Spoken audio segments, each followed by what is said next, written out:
Let's review our Sunday school lesson for today. We continue in the summer quarter for the months of June, July, and August under the theme Worship, Sacrifice, and Offering. This quarter continues the scriptural look at worship in the Old Testament. We'll look at the sacrificial altars that preceded the temple. We'll talk about Jesus' relationship to the temple, and we'll reflect on sacrifice in the New Testament under the New Covenant. Today, we come to the close of unit number 2 for the month of July, entitled Jesus and the Temple. And we're going to explore the gospel texts of Matthew, Luke, and John as we think about Jesus' relationship with the New Testament temple, which is the place of worship. Our lesson for today and the final lesson of this unit for the month of July, lesson number 9 for July the 27th, 2025, entitled The Harder They Fall. And our printed passage today is Matthew 24, verse 1 through 8, and verse 15 through 24. As we come to the close of this unit, I want us to understand that Jesus was digging deeper and below the surface level concerning our worship to God. The Old Testament patriarchs that we looked at in the last quarter and the last unit, they did it from the heart. But by this time in the New Testament, in which the tabernacle has moved from a temporary tent to a firm and solid building with a foundation adorned with all type of grand and luxurious things, temple worship had gone in an error. It was wrong. And Jesus has come on the scene to expose it. And we've seen him do that this unit to remind us that it's not so much about worshiping the temple, but it's about God. Well, our text today continues that thought because the text says that as Jesus is walking out, Matthew 24, verse number 1 says that his disciples, not anybody strange, not anybody that's just a casual believer, but his disciples, his students, his followers, the ones who learned of him, they began to show Jesus the building of the temple. Yes, it was grand. It was grand. It was beautiful. The likes of which we still probably don't see today, of how extravagant and eloquent, beautiful, and how precious the stones and material was and costly. The things that were used, it was unmatched, beautiful, very deserving of the house of God.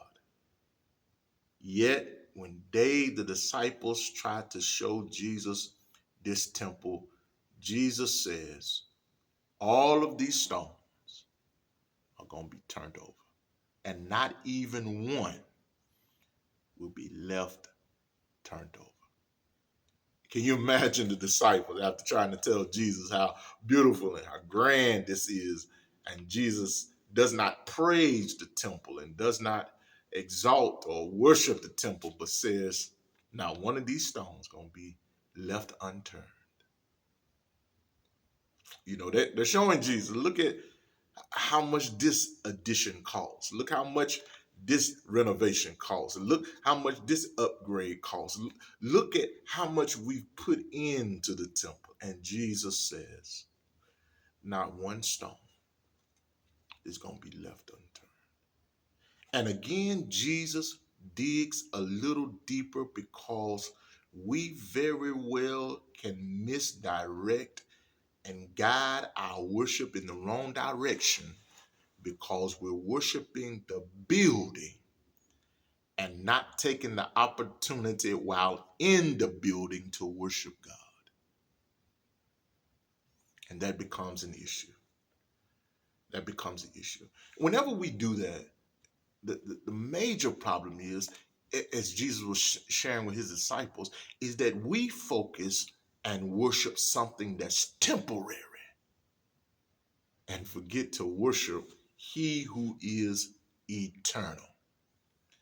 The moment we turn our attention to the temple, Jesus reminds us that this is just earthly, man-made material, and it's going to tear down, it's going to fall apart, it's going to break, it's going to lose its beauty, and after a while, it's going to lose its value. It's temporary.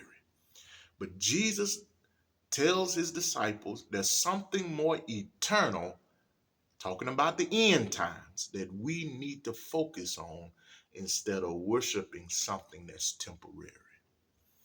And so I tell us this, that when we come to worship, our worship is not to worship a building which is temporary, but when we come to worship, it's to worship God to prepare us for when he returns. That's the whole purpose. And so Jesus begins to tell his disciples about the end time, something that's going to be making preparation for life after death. Because Jesus said, as his disciples asked, when is this going to happen, that all the stones are going to be Jesus begins to talk about the end times.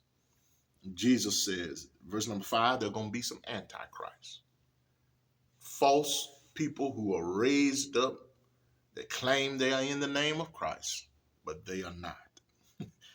Verse number 8 says, going to be many sorrows, nations rise against nation, wars, rumors of war, all type of plagues and pestilences, sorrow that has never been seen.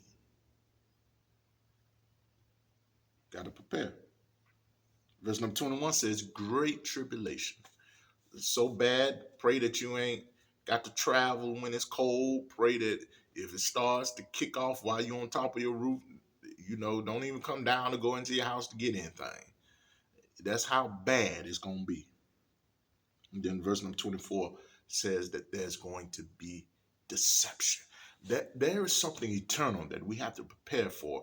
And that is why we come to church and worship God, so that we can be prepared for when he returns, because when he returns, the end times will signify something that is eternal.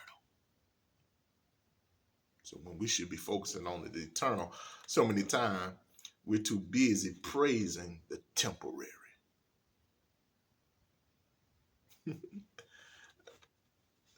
The place of worship, the temple, is never designed for us to worship the temple.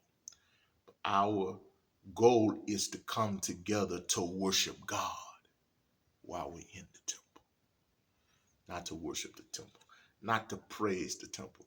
And it's a grand thing when we have beautiful edifices and buildings and parking lots and wings and classes and auxiliary locations and annexes and family life centers and fellowship halls, banquet halls and conference rooms and all those things are good, but they are not to be worshiped.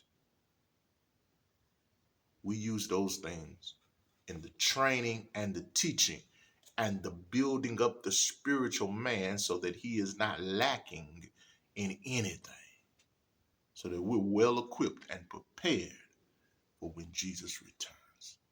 So let us focus on who it is we ought to focus when we come to church. And we ought to focus on God. We close out this second unit. I pray that these lessons have encouraged us on how we come to this place and how we worship God. What a beautiful set of lessons. God bless.